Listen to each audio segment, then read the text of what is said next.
She stood outside the building she once owned, her reflection barely visible in the glass doors that no longer opened for her. 9 years of 16-hour days, of missed birthdays and unanswered calls, of choosing boardrooms over family, all of it gone in 72 hours. The security guard inside wouldn't let her pass. And she realized with a strange clarity that she didn't even know his name, though she'd walked past him every morning for 3 years since the company moved to the biggest building in the city.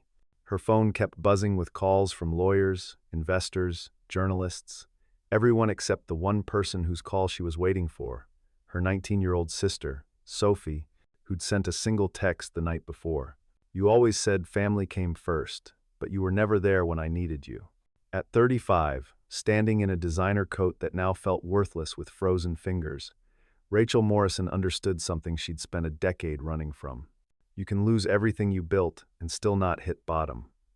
Because the real fall happens when the people you love stop waiting for you to show up. The morning air cut through Rachel Morrison's coat as she stood on the corner of 5th and Madison, staring up at the steel and glass tower that used to bear her name. The cold seeped not just into her bones, but into the hollow spaces where her identity used to reside. She observed the faint shimmer of her reflection in the imposing glass, a ghost of her former self, a figure she barely recognized.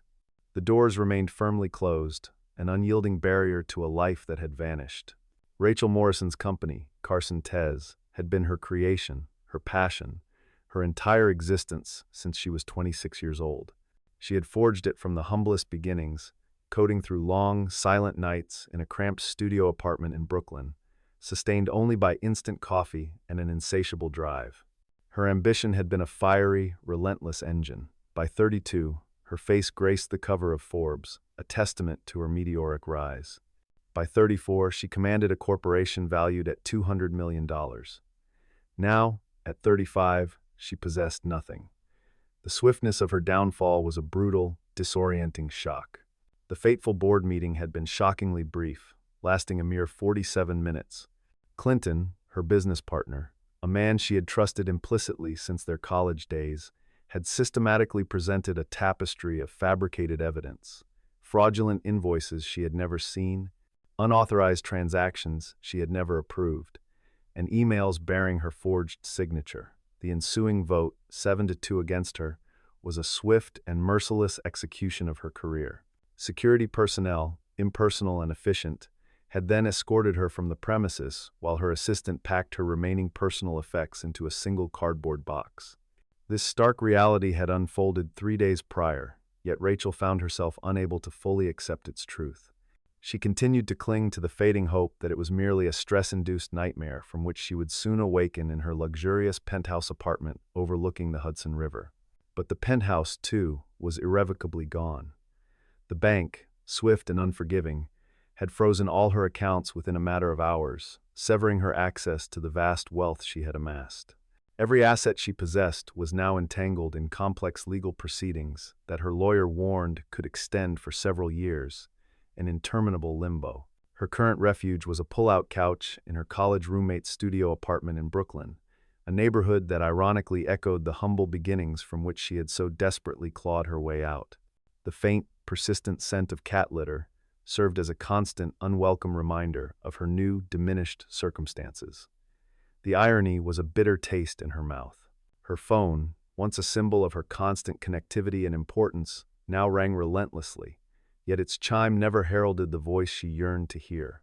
Her sister, Sophie, had remained stubbornly unresponsive to every one of Rachel's desperate calls.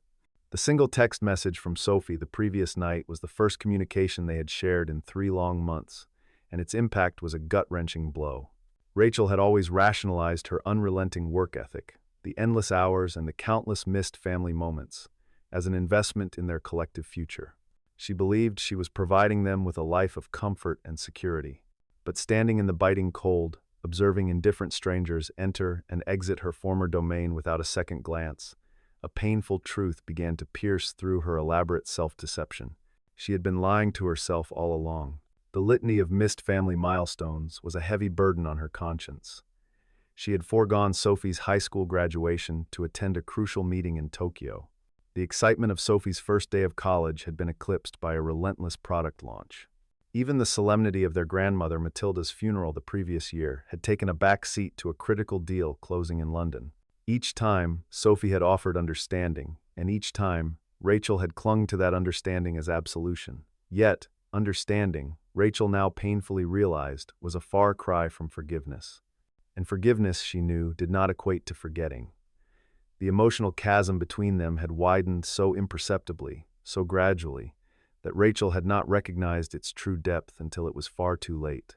She was left standing isolated on a desolate street corner, clad in a borrowed coat, her phone a repository of demands from people who only ever sought something times from times her, never times for times her. As if on cue, the imposing glass doors of the building slid open, revealing a man in a Navy security uniform. He emerged carrying a cardboard box, his presence a quiet counterpoint to the city's frenetic energy. He was in his early 40s, with distinguished graying hair at his temples and an aura of steady, unhurried movements, indicative of a man who had acquired patience through arduous experience. Rachel recognized him vaguely, the way one recognizes a familiar face seen countless times without ever truly registering its individuality. He set the cardboard box gently on the ground, then produced a thermos, from which he poured himself a cup of coffee. The steam, a fleeting visible breath, ascended into the frigid air, briefly hovering between them. Rachel found her feet carrying her towards him, a movement she registered only after it had begun. He lifted his gaze as she approached, and something in his expression subtly shifted. It wasn't overt recognition, but a distinct awareness. He knew who she was, or rather, who she used to be. The scandalous narrative of her downfall had dominated every tech blog and business news site for 3 consecutive days. She was the former CEO accused of embezzlement, the former wunderkind now facing criminal charges, the former everything. "I need to get inside," Rachel stated, a tremor betraying her voice on the final word, a vulnerability she despised. "Just for 5 minutes. There's a laptop in my old office with photos on it.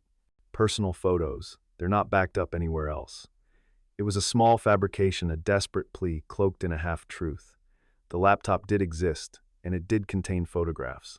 But her true yearning was simply to traverse those familiar halls one last time, to sit in her former office and momentarily reclaim the fleeting sensation of mattering, of being someone of consequence. The security guard regarded her for a prolonged moment, his expression an unreadable tableau. Then, with a slow, deliberate shake of his head, he responded, "I can't do that, ma'am. I've got direct orders from management. You're not allowed on the property." His voice, infused with an unexpected kindness, somehow intensified her humiliation.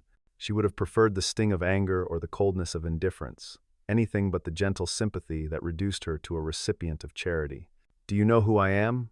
The words erupted, sharper than she had intended, and she observed his subtle flinch. "I built this company. That building exists because of me. And now you're telling me I can't even walk through the door." He met her gaze with a quiet resolve. "I know who you are," he said softly. "And I'm sorry, I really am, but I can't lose this job. I've got a son to take care of." He paused, a flicker of contemplation crossing his features. "Look, I can go up and get the laptop for you. What office was it in?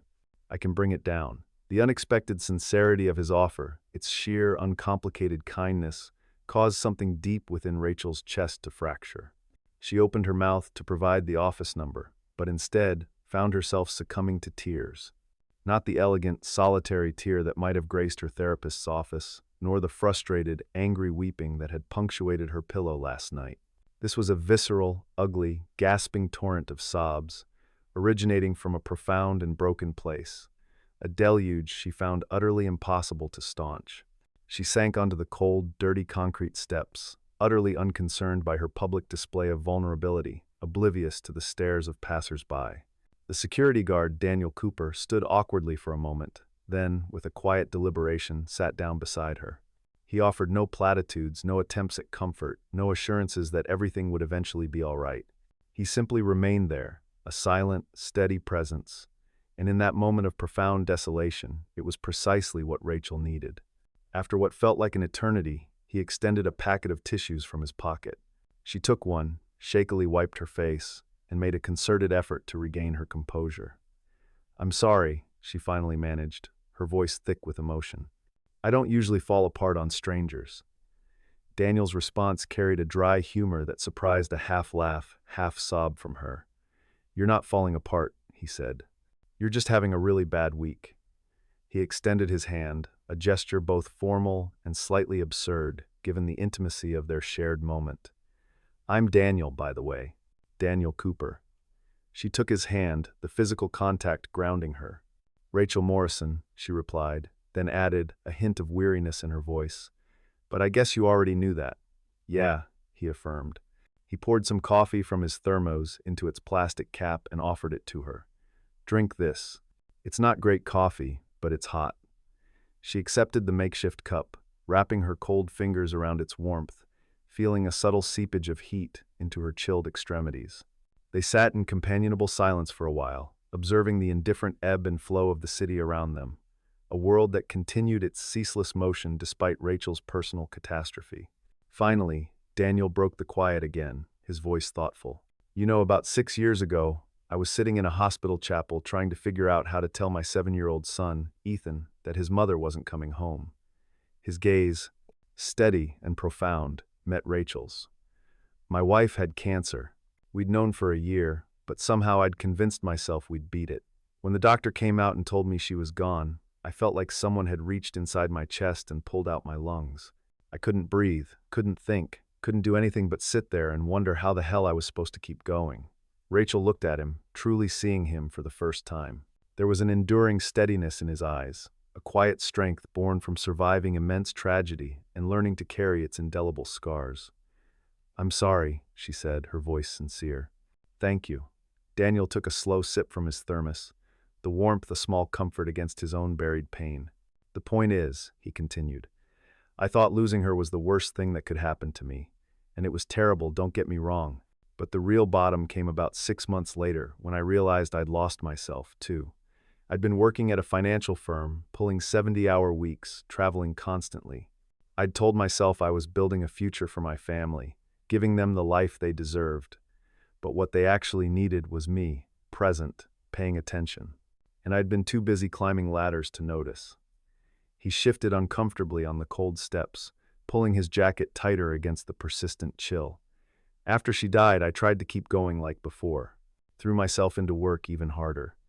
Like if I just stayed busy enough, I wouldn't have to feel anything. My son, Ethan, he'd come home from school and I'd barely look up from my laptop. He'd ask me to help with homework, and I'd tell him I was in the middle of something important. One night, he brought me a drawing he'd made at school, a picture of our family, except I wasn't in it. When I asked him why, he said, 'Because you're never really here, Dad, even when you're home.'" Rachel felt a sickening twist in her stomach. She thought of Sophie's text message, the words that had haunted her for days. Asterisk. "You always said family came first, but you were never there when I needed you." Asterisk. It was the same painful truth, merely phrased differently. "What did you do?" Rachel asked quietly, compelled by a profound understanding. Daniel's reply was simple, uttered with the clarity of a self-evident truth. "I quit my job." He spoke as if it were the most natural decision imaginable. "Just walked in one Monday morning and told them I was done. Everyone thought I'd lost my mind, my friends, my colleagues, even my own parents. They said I was throwing away my career, that I was making a huge mistake. And maybe I was, from a certain point of view. But I got a job as a night security guard, which meant I could be home during the day. I could take Ethan to school, help with homework, make him dinner. I could actually be times his father instead of just the guy who paid the bills, and that was enough." Rachel's own skepticism, a residue of her high-stakes corporate life, tinged her voice. "You were okay giving up everything you'd worked for?" Daniel met her gaze, his eyes steady and resolute. "I didn't give up everything. I gave up a title and a paycheck, but I got back something infinitely more valuable. I got my son back. I got to watch him grow up instead of hearing about it secondhand. I got to be there for his baseball games and his school plays, and the night he had his first heartbreak and needed his dad." He paused, the memory poignant. "Look, I'm not saying it was easy. There were plenty of nights I lay awake wondering if I'd made the right choice, if I should have tried to balance both somehow. But then I'd remember that drawing, and I'd know. Because here's the thing nobody tells you about success. You can have everything the world says you're supposed to want, and still feel empty inside." And you can have almost nothing and feel rich beyond measure. It just depends on what you value. Rachel sat with his words, allowing them to settle into the hollow, aching spaces within her. A woman in an impeccably tailored suit brushed past them, her voice a rapid-fire cascade of words about quarterly projections and shareholder meetings. Just 6 months prior, that woman had been Rachel. 6 months from this very moment, that same woman might be seated on these identical steps, wrestling with the agonizing question of where it all went so terribly wrong. The cycle, Rachel realized with a chilling clarity, was an endless, self-perpetuating parade of individuals ceaselessly chasing an elusive ideal, only to discover, often too late, that they had been running in the entirely wrong direction all along. "I need to call my sister," Rachel stated abruptly, the decision crystallizing within her. "But I don't know what to say to her." Daniel stood, brushing off his pants with a methodical motion. "Start with the truth," he advised. "Tell her you were wrong. Tell her you're sorry. Tell her you want to do better." He picked up his thermos and the cardboard box he had placed earlier, his movements unhurried. "And Rachel, I can't let you into the building, but I will go get that laptop for you. Just tell me where to look." She provided him with her old office number, her voice tinged with gratitude, and watched as he vanished through the glass doors. While she waited, Rachel retrieved her phone and stared intently at Sophie's name in her contacts list. Her thumb hovered hesitantly over the call button for a considerable period, a silent battle waged between fear and burgeoning resolve, before she finally pressed it. The phone rang once, then twice, then a third time. She braced herself for the impersonal voice of voicemail when, unexpectedly, Sophie answered. "What do you want, Rachel?" Her sister's voice was flat, devoid of emotion, a tone that Rachel found somehow more piercing than outright anger. "I want to apologize," Rachel began, the words tumbling out in a desperate rush, clumsy and inadequate, yet profoundly true. "I want to tell you that you were right about everything. I wasn't there for you, and I should have been, and I'm so sorry. I know sorry isn't enough. I know I can't take back all the times I chose work over you, but I want to try to do better, if you'll let me." A protracted silence stretched across the line. Rachel could discern the ambient sounds of city traffic in the background, a distant hum of voices, but no immediate response from her sister. "Where are you?" Sophie finally inquired, a faint tremor in her voice. "Sitting on the steps outside my old building, talking to a security guard who's kinder than I probably deserve." Another pause, heavier this time. Then Sophie's voice, now laced with a raw vulnerability, broke. "Then Grandma Matilda's in the hospital again, her heart. They admitted her last night. I've been here by myself and I'm scared, Rachel. I'm really scared." Rachel was already on her feet, already moving with a renewed, fierce determination. "Which hospital? I'm coming right now." "St. Vincent's, 4th floor cardiac unit. I'll be there in 20 minutes. Rachel began walking towards the subway, then abruptly halted. "Sophie, I know I've said this before and didn't follow through, but this time is different. This time, I mean it. I'm showing up, starting right now. I'm showing up." "Okay," Sophie responded quietly, a single word that carried more fragile hope than Rachel felt she deserved. They ended the call, and Rachel turned back towards the building just as Daniel emerged, a laptop bag slung over his shoulder. He extended it to her, and she accepted it with a gratitude that transcended mere politeness. "Thank you," she said, her voice imbued with a newfound sincerity. "For everything. For the coffee and the kindness and the story. For sitting with me when I was falling apart." Daniel's steady gaze met hers. "We all fall apart sometimes," he said. "The trick is finding the right people to help put you back together." He produced a business card from his pocket, crossed out the printed information, and meticulously wrote a phone number on the back. "That's my cell. If you ever need someone to talk to, someone who gets it, give me a call. Sometimes it helps to talk to someone who's been where you are." Rachel took the card, tucking it carefully into her pocket. "My grandmother's in the hospital. I need to go be with my sister now." Daniel smiled, and the transformation that swept across his face made him appear remarkably younger, years shedding from his expression. "That's the right choice. Trust me on that." She nodded, then after taking a few steps, paused and turned back. "Daniel, what you said about giving up your career, about choosing your son, Ethan, do you ever regret it?" He considered the question with profound seriousness. "Sometimes I miss the excitement, the feeling of working on something big. But regret? No. Because every night when I get home and Ethan tells me about his day, when we sit down to dinner together and he laughs at one of my terrible jokes, I know I made the right choice. The work I did before, it mattered to my ego. But being his father, that matters to my soul, and there's no comparison. Rachel nodded, feeling an internal shift, a nascent stirring of something new. It wasn't yet hope, but perhaps its earliest precursor, the first delicate crack of light piercing a very dark room. She turned and headed for the subway, her steps now imbued with a purposeful urgency. Behind her, the glass tower stood gleaming in the morning sun, an indifferent monument to her former life. For the very first time since its loss, she did not look back.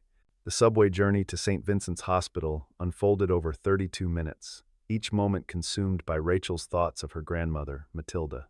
Her mind replayed the last time they had truly connected. 2 years prior at a family dinner Rachel had attended late and departed early, her attention fragmented by incessant calls from her office.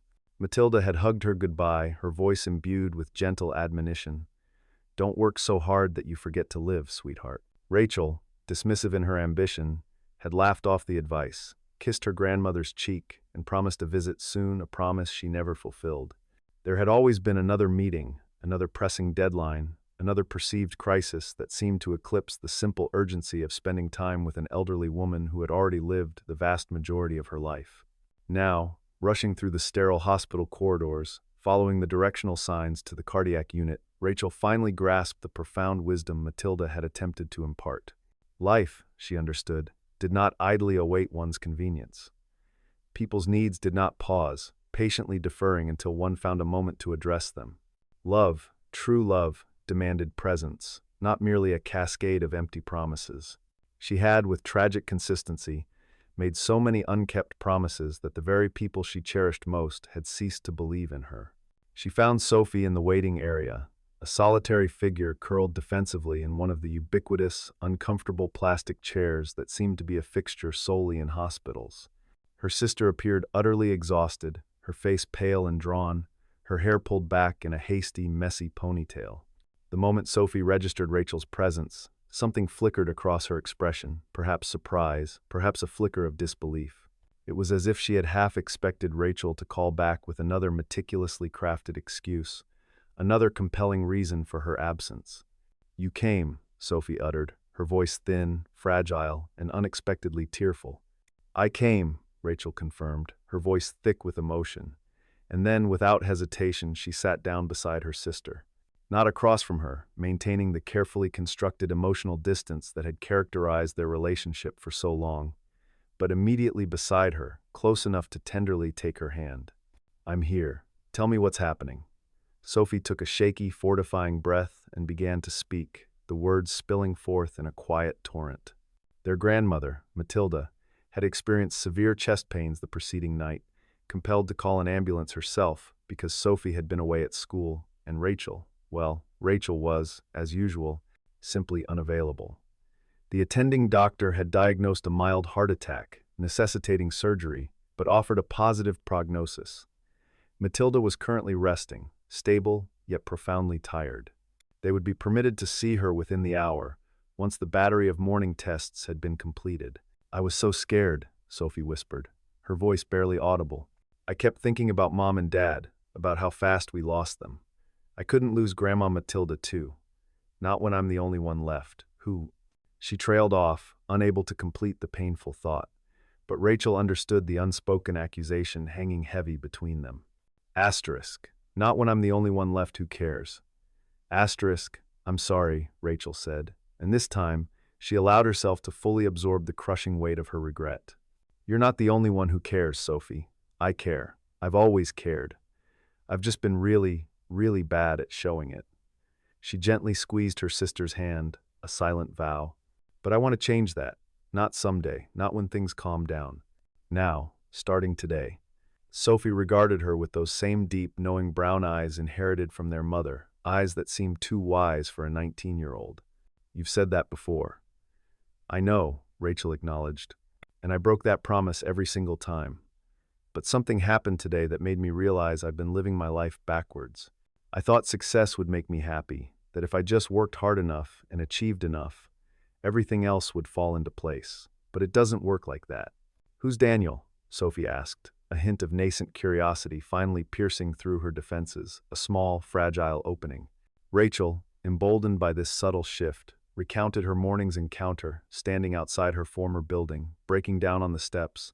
Daniel's own poignant narrative of losing his wife and nearly losing his son, and his courageous decision to walk away from everything to cultivate a life of presence. As Rachel spoke, she observed Sophie's expression soften almost imperceptibly, the hard, defensive wall that had encased her heart beginning to lower, just a fraction. "He sounds like a good person," Sophie remarked when Rachel concluded her story. "He is," Rachel affirmed. "And he made me see that I've been a terrible sister. Not because I didn't love you, but because I didn't prioritize you. I let work consume everything, and I told myself it was for the right reasons. But really, it was just ego and fear and ambition, all mixed up together." Rachel felt a fresh wave of tears welling, but this time she made no effort to stem their flow. "When I got your text last night, it broke something open in me, because you were right. I did say family came first, and then I proved over and over that it didn't. That my company came first, my reputation came first, my ambition came first, and now I've lost all of that. And you know what? The only thing I actually care about losing is you." Sophie, too, was crying now, silent tears tracing paths down her pale cheeks. "I don't want to lose you either," she whispered, her voice so faint Rachel almost didn't hear it. "But I can't keep getting my hopes up just to have you disappoint me again. It hurts too much." "I know," Rachel responded, her voice thick with emotion. "And I don't have any way to prove to you that this time is different, except to show you. One day at a time, one choice at a time." Rachel retrieved her phone from her pocket and, with Sophie watching, performed a definitive act. She turned it completely off. Not on silent, not on vibrate, but utterly disengaged. No more calls from lawyers, investors, or journalists. Not today. "Today, I'm here, just here with you and Grandma Matilda. That's all that matters." They remained together in that waiting room for another 40 minutes, sharing a quiet, companionable presence, a closeness they had not experienced in years.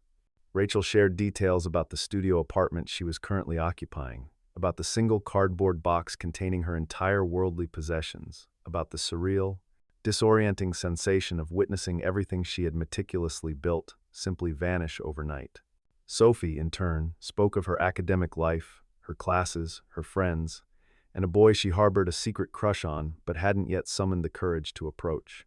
These were normal things, everyday things, precisely the kind of conversations they should have been having all along. When the nurse finally arrived to inform them that they could see their grandmother, they walked down the hallway hand in hand, a gesture reminiscent of Sophie's childhood, when Rachel had been entrusted with her care. Matilda was awake, propped comfortably on pillows, appearing smaller and more fragile than Rachel remembered. Yet her eyes still held that distinctive, sharp intelligence. "Well," Matilda remarked upon seeing them both together, a gentle surprise in her voice. "This is a surprise. Both my girls at the same time. Must be worse than they told me." "Don't joke like that, Grandma Matilda," Sophie chided, though a faint smile touched her lips as she leaned to kiss the old woman's cheek. "You scared me half to death. Just a minor inconvenience," Matilda countered, patting Sophie's hand with reassuring warmth. Then her gaze shifted to Rachel, and a complex mixture of emotions crossed her face.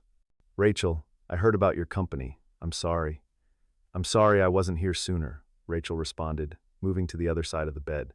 "And I'm sorry I wasn't at your birthday last month, or at Thanksgiving, or at any of the dozens of times I should have been here and wasn't." She carefully took Matilda's free hand, mindful of the intravenous line. "I've been a terrible granddaughter, but I want to do better if it's not too late."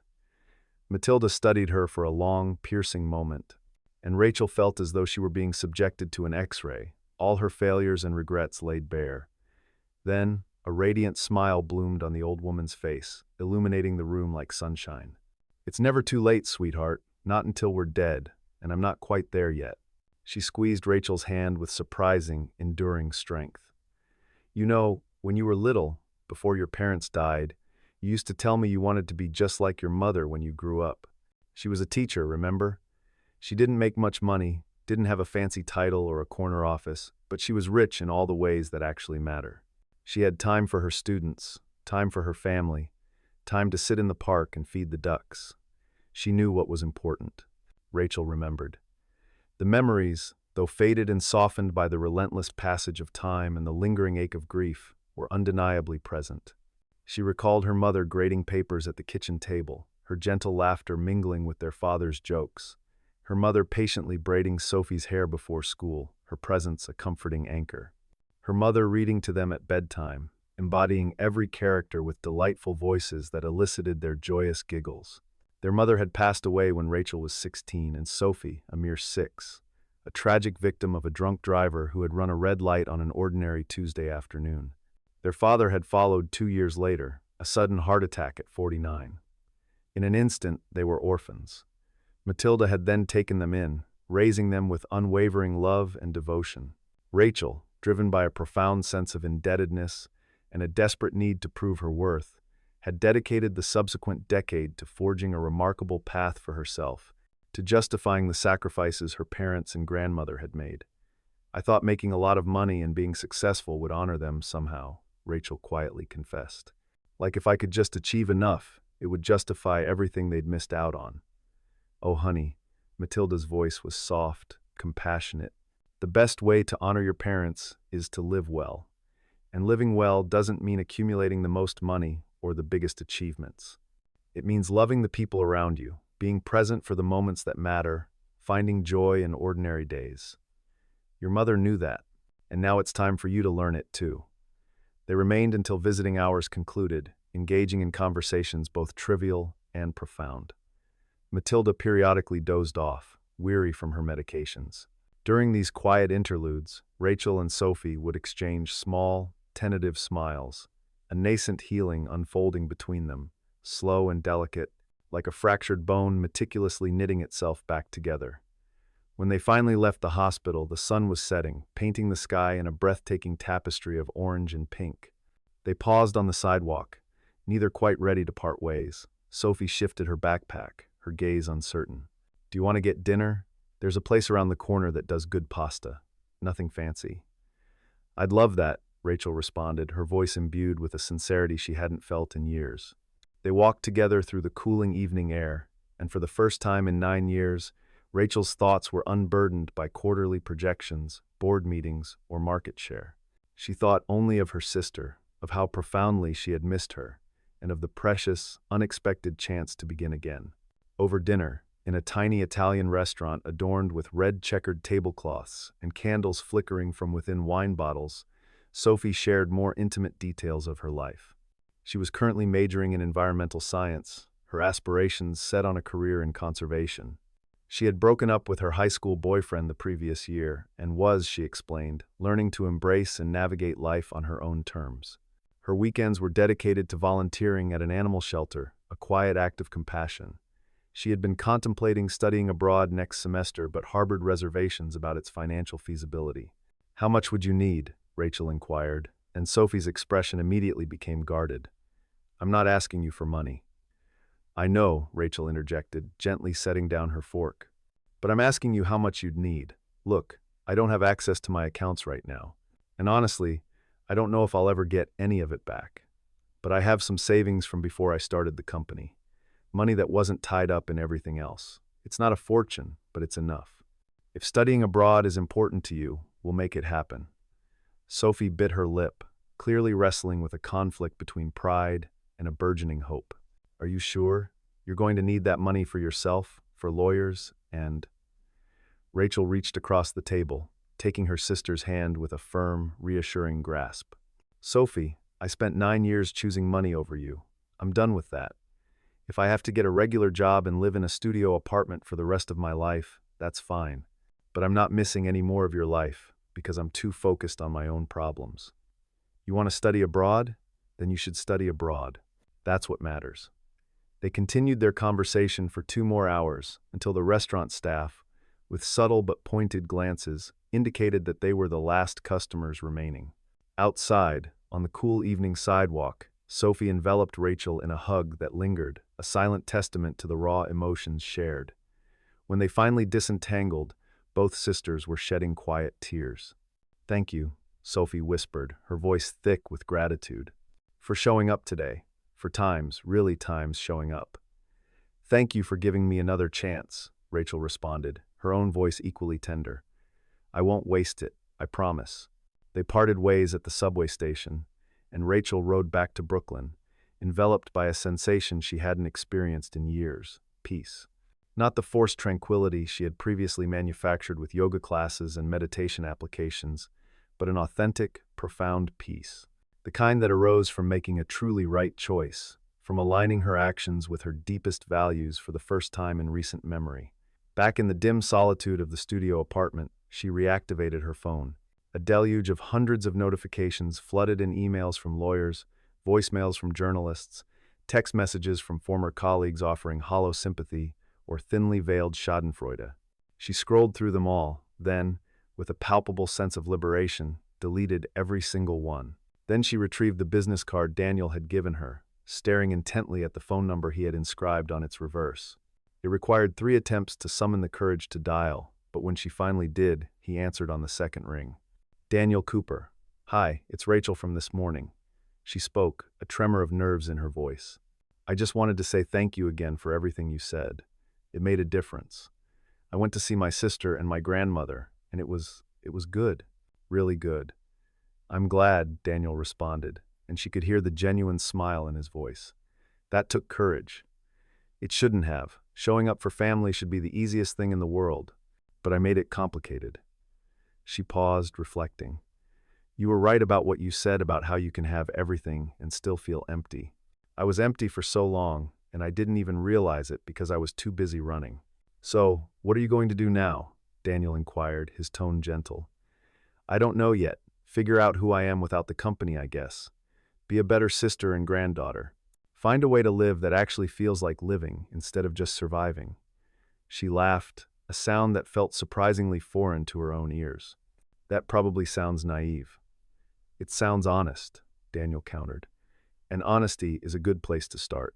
She heard faint voices in the background, a subtle indication of his home life. "Look, I'm just getting Ethan ready for bed, but would you want to get coffee sometime? I meant what I said about having someone to talk to. Starting over is hard. Sometimes it helps to do it with someone who understands." "I'd like that," Rachel affirmed. "I'd really like that."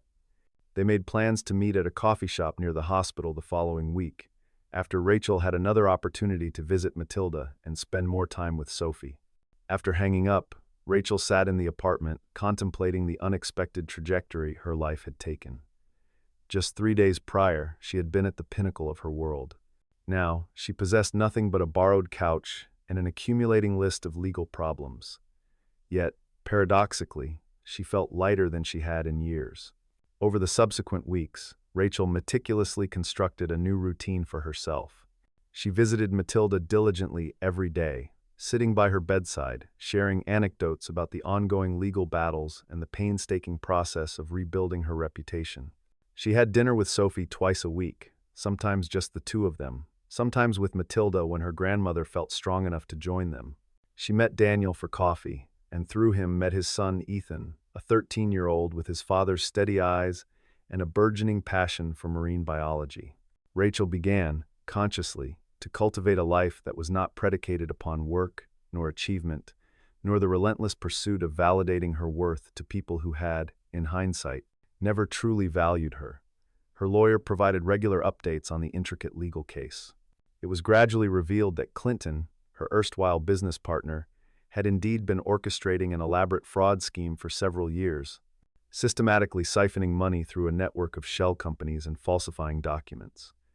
When discovery loomed imminent, he had, with cunning precision, framed Rachel to buy himself precious time to escape.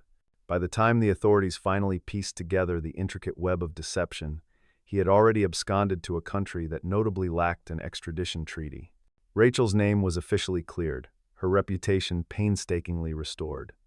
The board, in a formal gesture of apology, extended an offer for her to reclaim the coveted CEO position. She politely declined. Instead, Rachel embraced a new professional path, accepting a position as a consultant for small businesses, dedicating her considerable expertise to assisting startups navigate the myriad challenges she had once faced herself. The work, though remunerating only a fraction of her previous earnings, proved to be profoundly satisfying in a way corporate leadership had never been. She derived genuine fulfillment from witnessing the direct, tangible impact of her advice, building authentic relationships with founders who mirrored her own 26-year-old self-individuals, brimming with hopeful optimism, insatiable hunger, and a naive yet fervent belief in their capacity to reshape the world. She maintained reasonable work hours, ensuring ample time for cherished dinners with Sophie and regular visits with Matilda, whose recovery progressed slowly but steadily. Her consistent coffee meetings with Daniel continued, and gradually, carefully, their friendship deepened, evolving into something more profound and intimate. Neither felt the need to rush this burgeoning connection. Both had, through their own arduous experiences, learned the hard way that the most precious aspects of life could not be coerced or meticulously scheduled. They unfolded organically, in quiet, unassuming moments, over shared cups of unremarkable coffee, and through conversations that meandered effortlessly from profound introspection to lighthearted silliness, and back again. Ethan, Daniel's son, with an endearing innocence, had begun to affectionately refer to Rachel as his bonus aunt, a term that elicited both genuine laughter and a pleasant, warming ache in Rachel's heart.